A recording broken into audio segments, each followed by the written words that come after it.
Hi everyone, this is audap. Let's continue our game of The Letter running on Series X.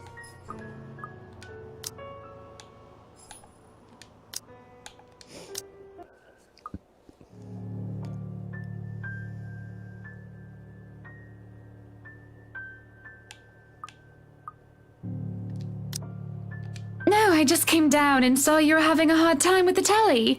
We must have forgotten to change the batteries. Are you all right, dear? You're looking a bit pale. Haven't you had breakfast yet? No, I'm fine. I had breakfast already, Mrs. Wright. I just need... Well then, you mustn't have had enough breakfast. I'm all for a good diet, but that's the most important meal of the day. Johans is cooking up pancakes. Pancakes will make anyone feel better, he always says. We can sit down and tuck in. You'll feel right as rain once we get some fluffy, syrupy goodness in you. And are you sure you're fine, Marianne? You're shaking. Looking down at my hands, I can see them trembling. Really? Just because she looks so much like her, I'm becoming a damn train wreck? I've been seeing her in my dreams and hearing her in my voice ever since I met Mrs. Wright at the mansion. With so many blondes in the world, what was different with her?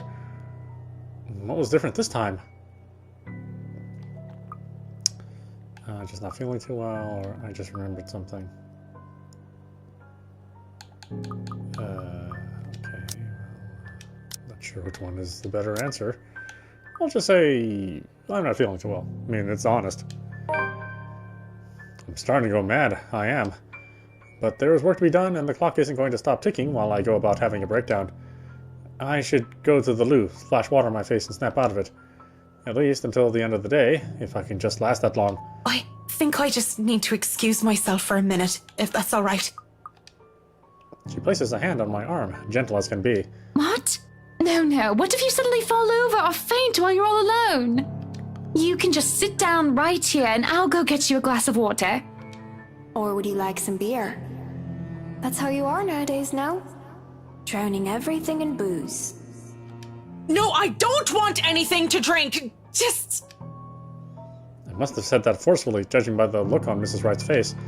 But why does she care? It's not like we're friends. This is business. I'm either well enough to conduct it or not. Why would she pretend to be concerned when I am simply a means to an end? Just seeing Mrs. Wright reminds me too much of her. And maybe I'm starting to see her and hear her again when I shouldn't be. I've tried so hard to leave everything behind, to forget them and move on. But that small touch of her voice in my head have nearly set me off the edge, and in an instant, all of her memories come flooding back in. I'm so sorry. I didn't mean to snap at you like that. Just give me some breathing room, please. Just, please, give me a moment. She doesn't respond, and just before the situation gets any more complicated, Mr. Wright comes in. Good morning, ladies. What a wonderful morning it is, that I wake up to such a beautiful sight. I do hope you two are getting along. I smell pancakes. I do hope you two are considering a diet just so I can have them all to myself. Don't be a pig, Luke. You eat all of those and you might stop fitting into your tight suits. What? I'm not a pig. You don't think I'm a pig, do you, Marianne? With his saucy smile and playful wink, I can't help but think, you are a bit of a pig, Whiskey. I don't know, Mr. Wright. I'm an interior designer, not a zoologist. The only sows she must be familiar with are statement of works. Well, don't be a bore. You two might not be in a rush, but I'm going to go ahead and feast. If you dawdle too long, he'll hog all the syrup. Rich people are so eccentric. Come on then, we can discuss business over food. There's no denying the clients when they invite me over to the table. Though it is too personal to share a meal in their home, it would be terribly rude to deny their invitation. Besides, the pancakes did look and smell heavenly. A bowl of clotted cream, fruits, syrups, jams, and other spreads are laid out next to them, making for a colorful arrangement. If this was a brunch with friends, I would gladly help myself to the whole lot. But as it is, I accepted just a few pieces of pancakes and topped it off with lemon and sugar. You know, I was a tiny bit serious when I said I wanted a helipad. And you're not serious about the greenhouse, the vineyard, and the stables? Well, I do want those too, but I know you'll agree to those. We're talking about interiors here, honey. You don't handle exterior designs and whatever handles those sorts of projects do you, Marianne? I'm able, actually, and willing to take a project of that nature. I was an architect in Ireland before. Of course, that's another contract entirely. I also suggest we finish the house itself before working on any additions to the rest of the property. There won't be any problems about ownership this time, will there? Pardon if I'm crossing a line, but the acquisition was rather quick. Oh, don't you worry. We've got everything sorted this time around. I've talked to Miss Cooper and Mr. John from BRC, as well as the old owners. Everything has been paid in full, and all we're waiting for is the paperwork from the land registry. They're letting us move in as soon as we please. It's not like they were living there in the first place. That's good to hear. The problems that could arise from renovating another person's home would be... well, let's not dwell on it. First off, we'll want to know how you want the place to look. It's pretty furnished as is, but I understand if you want to modernize the whole thing. Actually, I'd prefer to keep the place looking as it is, but at the same time, I want modern appliances. You worked on the Ludgate's Christchurch summer residence. I do remember there being an oven I thought was a simple drawer before. Make them look vintage, antique, blend in with the rest of the decor. Customize appliances then. I can't find someone for that, and if you can't tell me what you specifically want, it'll hasten up the process. We're talking about electronic appliance manufacturers. If you have a preferred brand to work with. Splendid! So, what is next on our agenda? All the other interior designers we've hired in the past did not have us this involved. I stop. What sort of half-baked designer did that? If I knew who they were, I would have words. This isn't the time or place for it, however. Instead, I used this brief pause to pull out the floor plans I brought with me. We'll have to figure out what you want to do with the rooms. Here, we can have a quick run through. What is that little room next to the master's bedroom? Oh, as far as I could tell when I saw it, it's a second bedroom of sorts.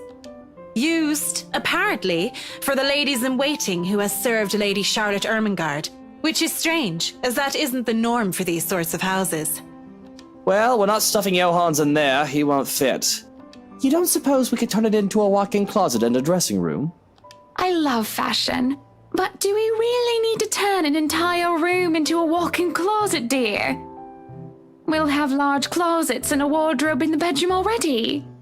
Says the one who takes 3/5 of our closet. Well, what do you suggest we do with it? I thought a utility room of some sort would be nice. A craft room where I can do fun things. Or maybe a children's room might be nice. You know, for when Kylie comes over. Or if Rochelle visits once she's had a baby. 1, you are not inviting that witch. And 2, there's a whole mansion for Kylie to play in. We don't need a children's room, and you don't even do arts and crafts. I'd like to turn the guest's room and the study into my personal office, by the way, if you don't mind. You can turn it into a personal office if I can have my utility room. It's just the one room of the many. I'm taking that room for myself, no matter what you say, dearie. So you might as well take this deal. You're always out doing business anyway. The real problem is the theater. Whatever are we going to do with all that space? Fine, we could turn it into our own personal cinema, I suppose. Might as well have it, if you plan on not having a telly in the parlor. Yes, well, I don't want guests to be glued to the telly when they come over for a meal and some tea. By the looks of things, we can keep the rooms as what they are on the ground floor, though. The ballroom would be perfect for parties. Do we really need a dining hall, though? I don't suppose we can't convert it into a garage. What for? You can park your cars outside. What about that room? Right there, in the northeast corner. That's sleeping quarters for the household help? Oh, that is perfect! Johans will be glad if we have other staff members who stayed in. It'd be convenient so they don't have to make the trip from Luxbourne to the mansion when they're needed. You'll definitely need a lot more people to maintain a property of this size. The mansion is really a lot bigger than I thought. Look at all these rooms. I didn't even know there was a music room next to the parlor because of what happened. There was a grand piano in there too, when we checked during the tour. Did you hear that, Luke? Maybe you can take up playing the piano again. Oh, you should have seen him when we were younger, Marianne. It's not like I was very good with the thing. Oh, hush you. You were no Mozart, but I loved hearing you play nonetheless. He'd come over to my home and he'd play such fun tunes. He'd sing too, and I'd dance, and it was just... Mr. Wright playing the piano? I can't imagine. But the earnest way in which Mrs. Wright said so told otherwise. Anyway, what do you think of these plans, Marianne? Are we not even going to consider one of my requests? Not even just a closet or just a garage? Now, that isn't fair, is it? You're not the only one who's going to be living here. I hardly see how that's unfair. I told you you're getting your office and your theater, the greenhouse, the vineyard, and the stables. That sounds fair, does it not, Marianne? Well...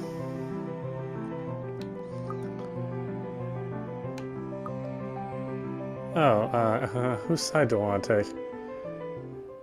Well, us girls gotta stick together. Mrs. Wright has her points, though I really didn't want to butt into the spat of a husband and wife. But with the way the two were looking at me to settle this, I might as well just keep to the facts instead of giving an opinion. Mr. Wright, your plan isn't quite feasible from an architectural perspective. I'm not even sure how much we can do without closer inspection. Well, the one about the garage, at least. A walk-in closet is easy enough, but the garage? See, a garage isn't architecturally feasible, and it isn't going to be financially sound as well. We're already going to spend a lot on your other requests. You have several acres of land to park on already. What? Did you calculate that on the fly? Financially sound my foot. You're probably just thinking up of imaginary numbers. Might I remind you that I was a financial manager? I also looked over and approved the expenses of our other houses. I know the rough cost of these things by now, love. Masters in business administration, major in accounting. Sometimes I think you forget that I'm not as dumb as I act. That catches my attention more than anything. It sounds more unbelievable than Whiskey playing the piano. She really didn't seem like the type. Business administration and accounting? What university? Luxborn U, of course. Go Lux Dragons, red and gold. Excuse me, how about we move on this chit-chat ahead and do whatever else needs to be done sometime today? I had to cancel my appointments for this, you know. We might as well do a proper inspection with the designer this time, just to get it out of the way. Yes, no time like the present. You want a thorough inspection? Might as well do it now. We actually took another look at the property yesterday, though it was brief. But I'm sure you would want to see it yourself, to spot anything we might have missed. It's not like I have much of a choice, do I? Riding to the Ermengarde Mansion in their rice is an awkward affair. Not only am I worried about scuffing the expensive leather seats, but I'm also worried about getting in the middle of another couple's spat. With the tension thick in the air, I can feel them staring at each other at any time. Nobody is saying anything. Up until Mr. Wright tells his valet to turn the damn radio off, and for a moment I think he might start. But instead he just stays quiet, and so do the rest of us. In the end, the sufferable silence stays.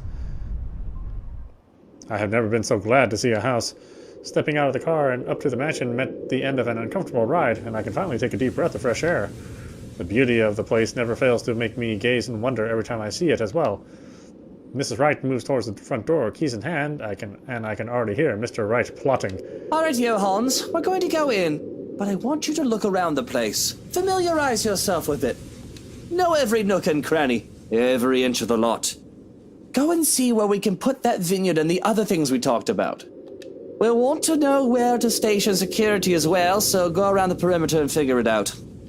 Scout the property and circle the perimeter on foot. You do know this is 46 acres of land, sir. Well, you are not driving the car over the grass.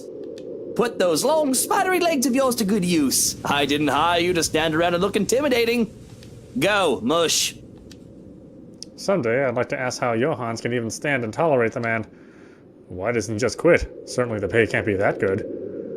Even I'm a bit put off by our mutual employer, and the only thing keeping me from bailing is the fact that we've already signed a contract. At least I'll only be working with him during the duration of the project. He works with them every day. Sometimes I think you hired me to make me suffer for your amusement.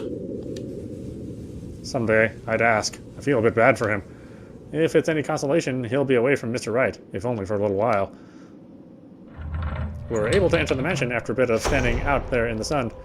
This wretched, strange sunlight that is far too alien and rare. There has been a bit of a problem with the missus not knowing which key was which. The first item on the agenda would be the grand staircase. It seems sturdy during the open house, but a closer inspection might say otherwise. There are no obvious marks of damage nor wear and tear, probably retreaded during renovations. Peeking under the grand carpet, the wood is properly installed and the bark placed down to prevent cupping. The carpet itself could use a vacuum, though. Structural conditions, from what I can see without actually dismantling the thing, look to be in good shape, and the handrails and support posts are firm. The work on it should be commended. I can't look much more into the rest of the foyer, however, because Mr. Wright starts to hurry us into checking the dining hall. So, what do you think? Certainly we can't turn this area into a garage.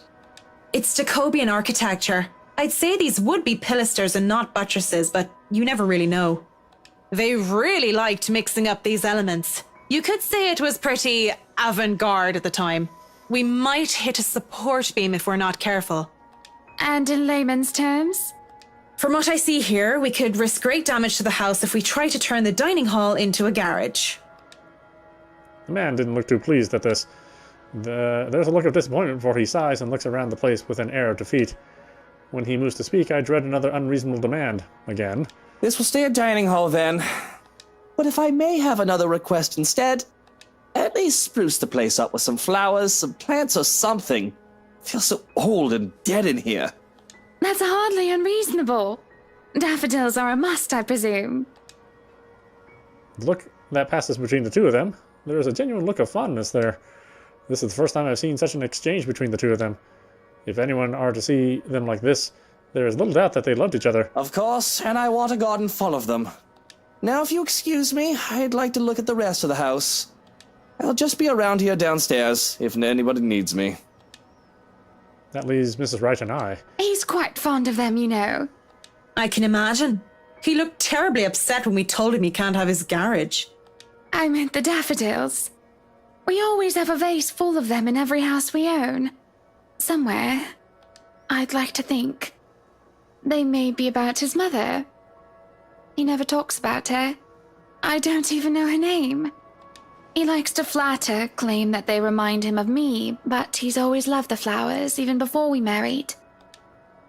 Much like the piano, I didn't take him for a person who liked flowers. Daffodils, least of all. What's next? Am I going to find out that Mr. Wright saves kittens from burning buildings? I'll go and snoop about upstairs. You go and do whatever it is that you have to do. When she goes out without even asking if I need her here, I'm left standing to stare at the walls. Really, I don't need to do a thorough inspection of the building itself. It isn't really part of an interior designer's job. But the architect in me is committed to doing this task with every project. If I'm going to make a living space that have both form and function, I might as well make sure the entirety of it is safe for my clients. Since I'm already here, I roam around the dining hall to check things off my punch list, if you will. But when it comes time to move on, I hesitate. Mr. Wright said he would be somewhere around here on the ground floor, and I really didn't want to be alone with the whiskey. I have to look through the place eventually, sure, but on the other hand, I can do it later when he's gone. I can go upstairs first if I want to. Which floor should I go first?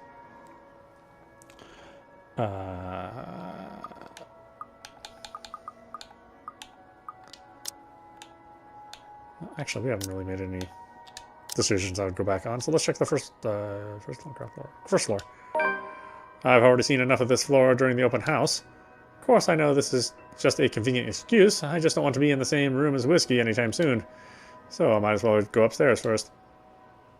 The banister on the grand staircase landing are solid and at a proper height. Any lower and they would be trouble. There's a small catch on the carpet though, but as long as nobody tries to run down the stairs until it gets fixed, things should be alright. And the stained glass? Art. Restored, no doubt, in the image of the last lady and Lord of Ermengarde. Or it was supposed to be, until Lady Charlotte's fiancé was brutally murdered. By a witch of all things, from what I've read. You'd think the historians of this place would be a lot more scrutinizing, filtering out stuff like that. I'm amazed they bothered with it, instead of replacing it with some generic cookie-cutter design. This entire piece alone would have cost roughly 5,000, even £1 million. Or 500,000, even £1 million. Lady Charlotte Ermengarde and her beloved. Looking at the mosaic, it's not too far a stretch of the imagination to believe that the depicted images could be Mr. and Mrs. Wright.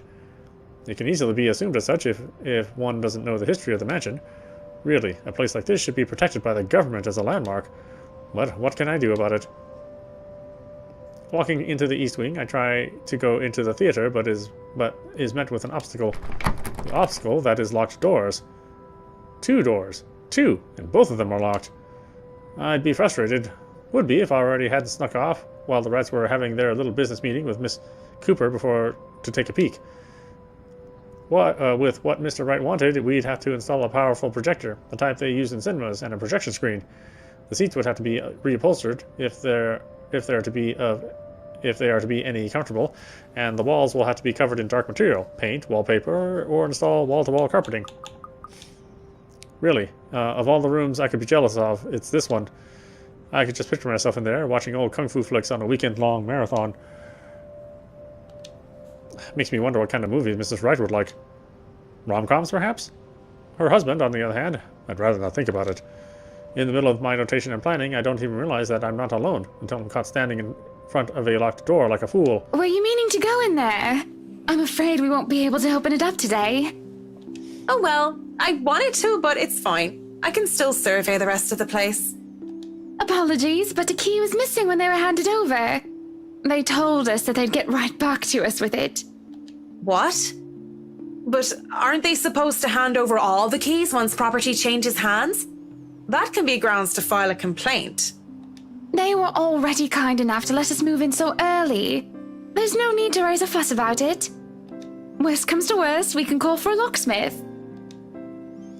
The air is heavy and somber when she goes quiet and glances out the window, out towards the vast expanse that surrounded what would be their house, their home. Then she looks back at me with a sigh and a bitter smile. Flowers. Yellow flowers. Daffodils, dandelions, and sunflowers and the sort all up front. Just a whole garden of them. They'll make the house look lovely, won't they? Of course. A garden is a wonderful addition to any home. As I say this, her eyes roam over me, scrutinizing and thoughtful. I have to hold back the shiver that threatens to run down my spine at being inspected so closely. Yes, it must be nice. We're still talking about the gardens, yes? I mean not having to worry about what another person thinks of you. What do you mean by that? She lifts her hand and points to her wedding ring before it falls listlessly to her side. Sometimes I wonder what would have happened if I didn't marry Luke. There'll be no fights about walk-in closets or silly helipads. I could do with this place as my heart desires until there's nothing but content. Then again, I wouldn't have bought this place if it wasn't a gift for him.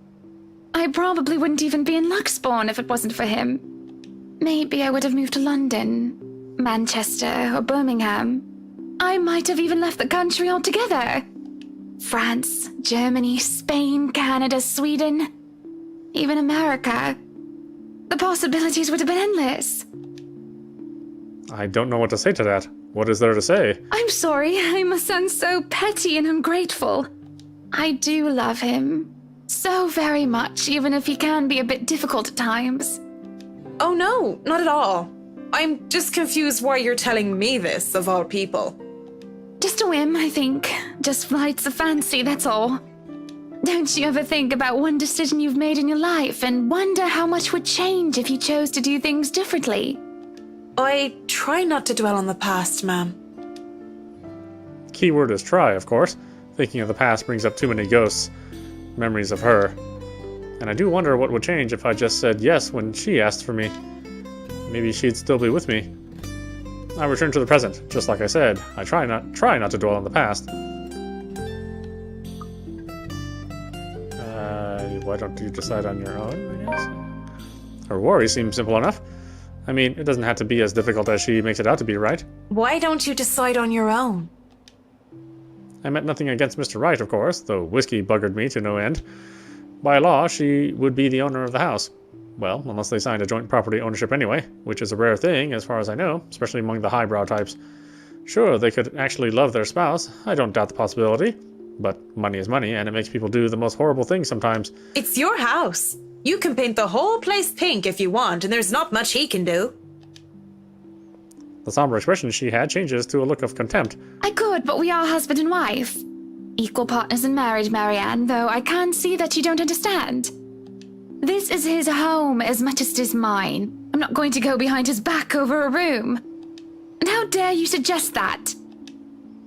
How do I even talk her down without causing further offense? It's in my attempt to shake off my own drama that I ended up tripping right into theirs. Because really, I have no business meddling into the affairs of my clients, unless it involved interior design or architecture. Yet here I am, opening my mouth and yapping. I do hate to see a good woman down. That's not what I meant by it. I just mean that maybe you don't have to get the approval of your husband all the time. Or well, okay, fine. I know nothing about married life, Mrs. Wright. You're right about that. But I still think you're allowed your indulgences every now and then. Of course, my form of indulgence meant buying old Slate 78 RPM country records, which I don't even dare use with my gramophone. For her, it could very well be buying entire houses. That's just my take on it. A perfect relationship is as rare as hen's teeth. You got what you got. I mean, you're doing well enough without my advice. Sure look it. That looks to placate her somewhat. She looks away and starts to favor the view outside once more with a faraway look in her eyes. Feel free to look around the rest of the house. Everything but the theater should be open. Just call if there's need of me.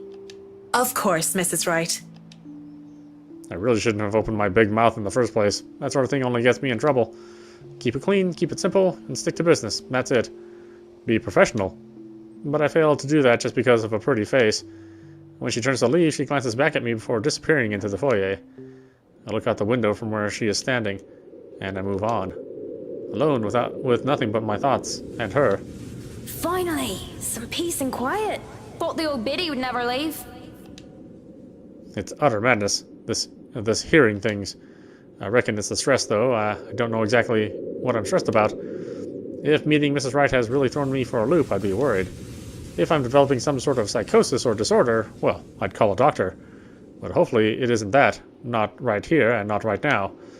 I mean, it could be just that personal talking cricket, the conscious, so to speak, and I'm only noticing now. Though if it is, it isn't very helpful. Pushing the dilemma of my voices in my head aside, I go back to work. I can barely make it a few steps before everything tilts and shifts. I don't really stumble, but it feels like I'm being thrown off my feet and the rest of the world just follows. Though my feet stay firmly on the ground, and even if I stay mostly upright, I feel like I've been heaved and pushed off balance. I have to close my eyes in the hopes of whittling the sudden sense of vertigo away, but when I open them... well, I don't feel any less sick because of the sight that greets me. Blood dripping from the walls and ceiling, pooling downwards and seeping into the curtains and the carpet. A wave of nausea, stronger than the last, hits me, along with the overpowering stench of blood and gore.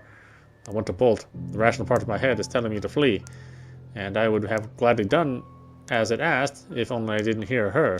In here, Marianne. Come on, I have something to show you. I could have ignored it, would have ignored it, if I only heard it in my head. But I swear that this time it's coming from one of the rooms, much further into the study. And I feel compelled to pay attention. I can't just turn around and leave. Not when it's her. I don't even think as I follow the sound of her voice. Lorraine. Lovely Amanda Lorraine Lysifiona. She was my friend, the only one that I had at St. Samthans. I was a scholar, the charity case, in the school for privileged and prestigious young youths. They all looked down at me, if they cared to look at me or acknowledge my presence at all. All except her. Oh, stop your crying. You know better than to listen to Maeve. Why, I ought to teach that butterface a lesson. Wait, no, lass! I don't want you getting into trouble with the sisters again! Relax. It's not like I'm going to stomp her and her lackey's arses flat like last time. Come on, let's just go back to our dorm room. I don't want to be on my Tobler while you go get yourself punished. You'll be fine. Gip's there with you. Lorraine was there when I needed her, though through my highs and lows. Having her as a friend made being in a strange school, away from my father, all the more tolerable. She saw this poor, helpless girl who was kept down and shunned by everyone else, and being the kind of soul that she was, she rescued me. So brave, so beautiful. She was something else. I'll eat all the chocolates stashed away in your closet if you go. I can get more. Just don't go complaining to me if you get a tummy ache because of that. Well, you don't want to get detention on a weekend, do you? It's a Friday. We can go to town and have some karaoke. And we can have a go at druids and demons again. Ugh, I hate it when people say karaoke. It's like the completely wrong way to say it. I mean, the E is not in the middle. I don't even know how that pronunciation kind of got around. So weird. You're not going to miss that just because of Maeve, are you? Sometimes I question what I did to deserve a friend like her. In the darkest corners of my mind, where traitorous thoughts lurked, I thought that she only felt sorry for me. Maybe she was just being a good Samaritan, offering a helping hand. And perhaps I had been too selfish to return the favor. You have a point. I'll just kick her arse on Monday then. That's not what I mean! I know what you mean, Em. Wait, where are you going? You just told me you wouldn't cause trouble. I still have something to do. Don't worry, it's not like I'm going to burn down her dorm room or something criminal like that. I'm just going to talk to her.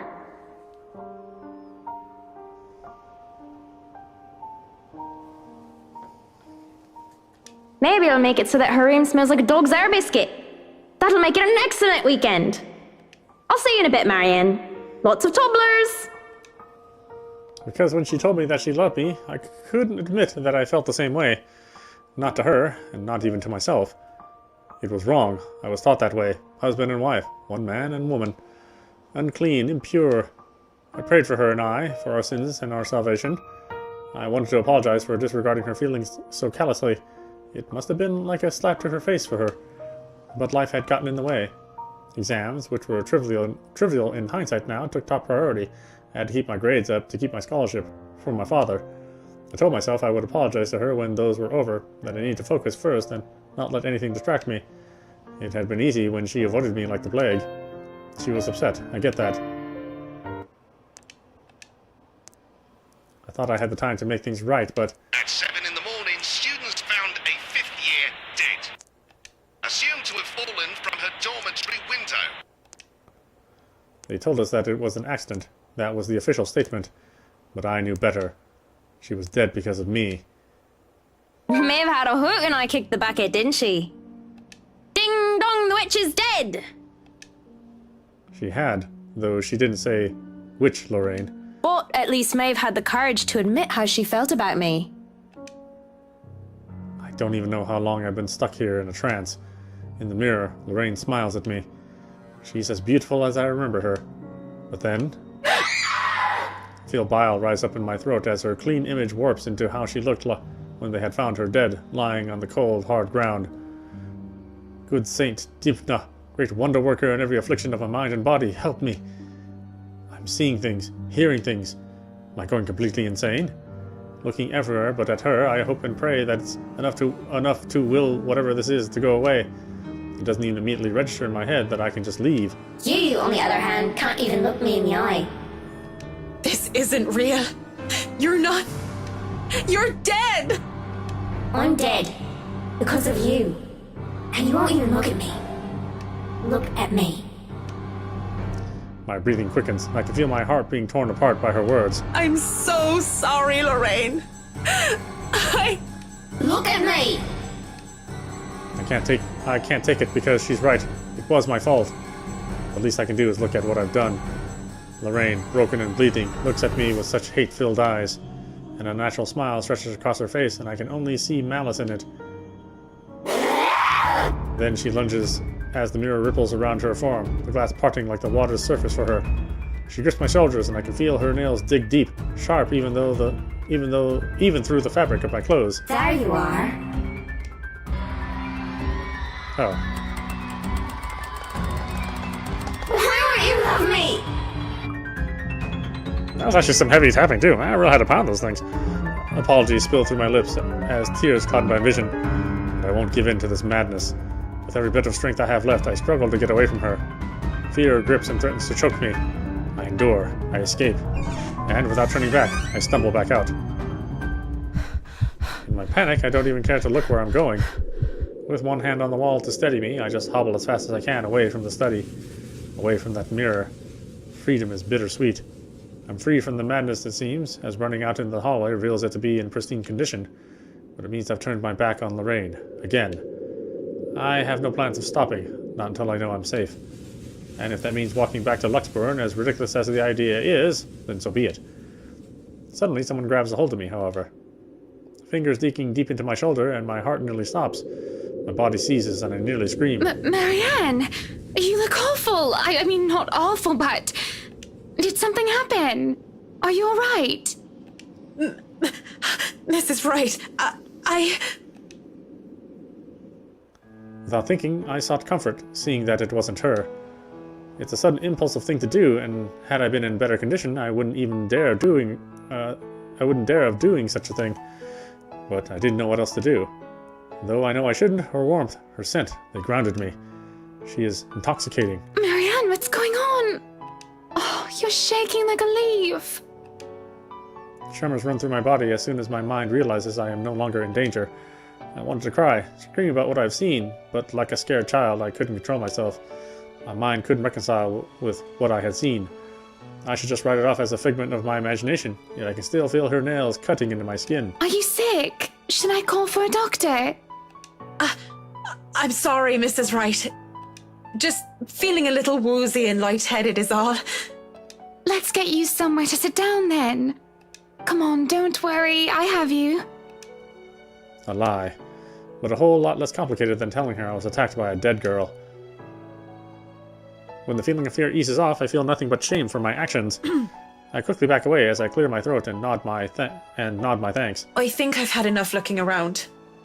If it's all right with you and Mr. Wright, I'll meet you outside. If you're sure, I'll have the car started.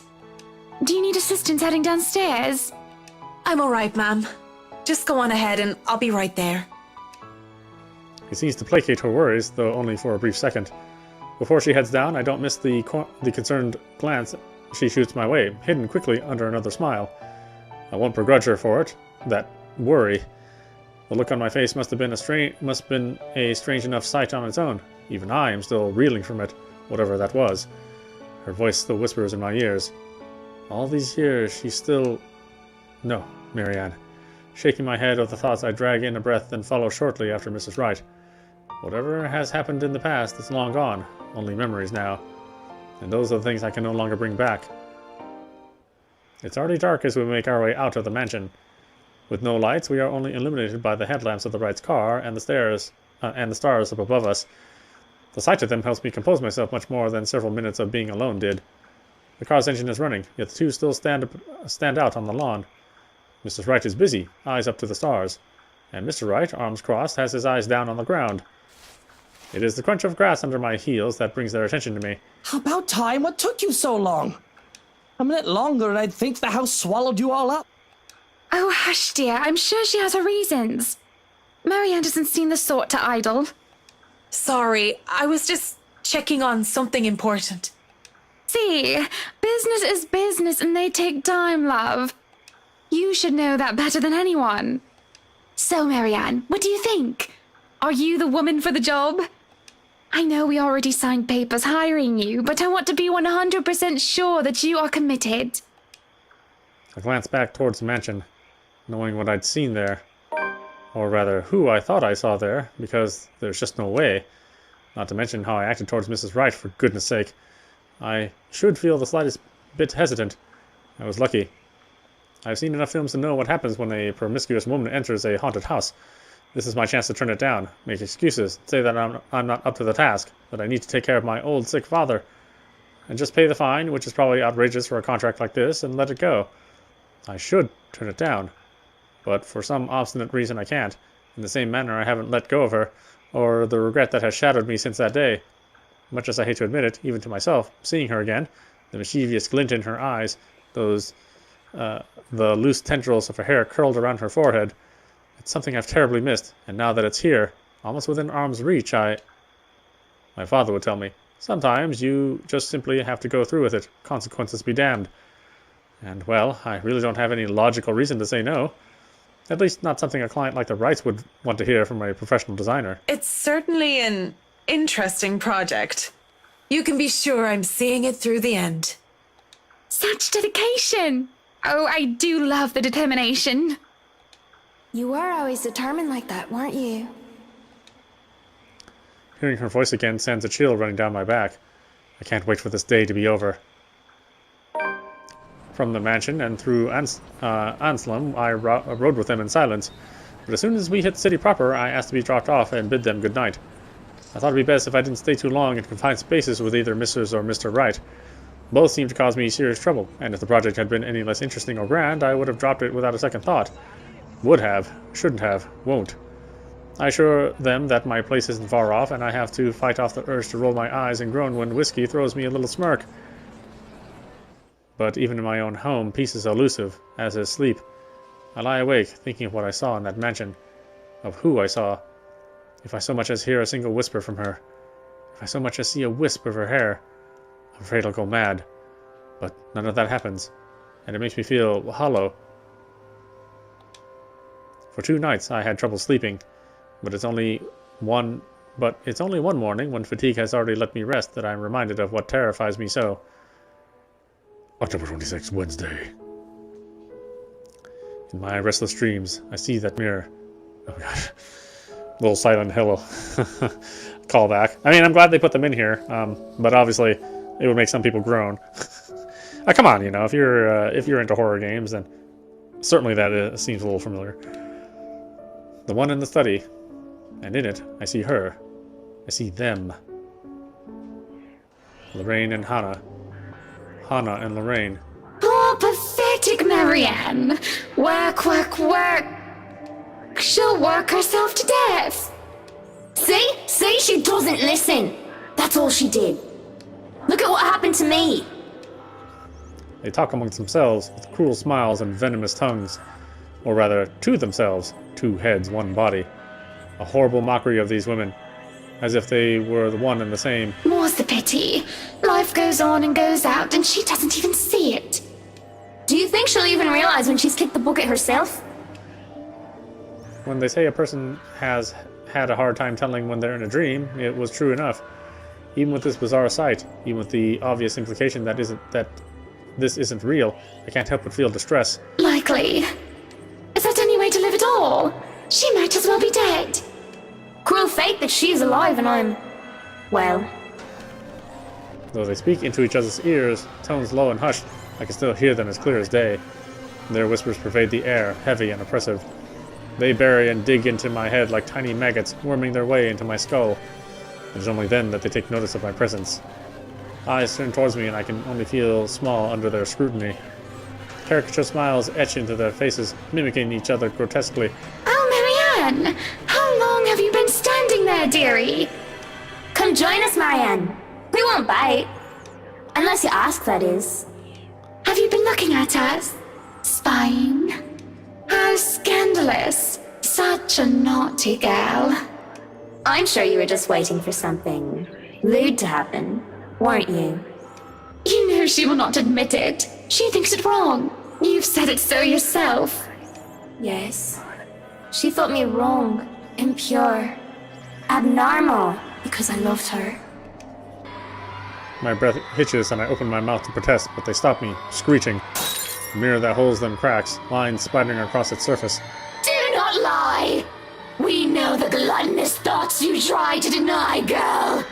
All those desires you bury beneath that sickening guilt. You act the martyr when you turn the bed you lie in into your own hedonistic hell. You are nothing but a tainted soul with filth-stained flesh held together by falsehood and pride. They look livid, and when it looks like they would lunge, I wake, feeling the wind has been knocked out of me. With a groan, I squint and find a certain fluffball sitting on my chest, looking as pleased as Punch. She is the overlady of the cats, queen of despair and destruction of nice furniture.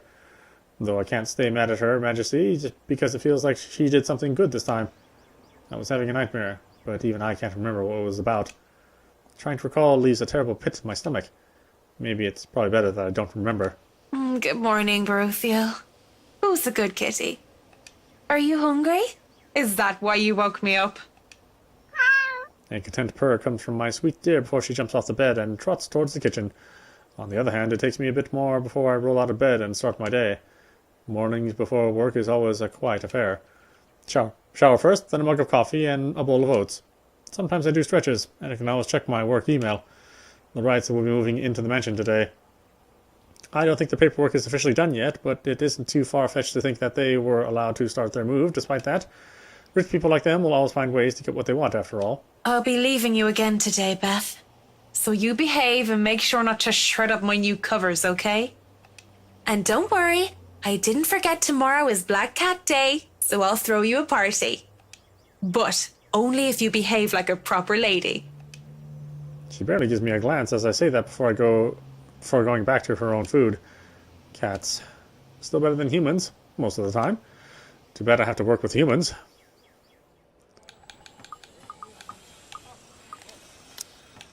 Alright, and why don't we stop it there? This is Apostrophe. You've been watching The Letter, running on Series X. Yeah, strangely enough, Ahana is like my favorite character. I mean, she shouldn't be. I would not typically like a character like her. But everybody else is kind of insipid or annoying. So, yeah, I hope I don't make decisions that kill her, because that would be kind of a shame. But since she is my favorite character, that must mean that she's in for like the most horrible of all the deaths. I guess we'll see later. Anyway, I hope you enjoyed watching. I will see you at the next stream.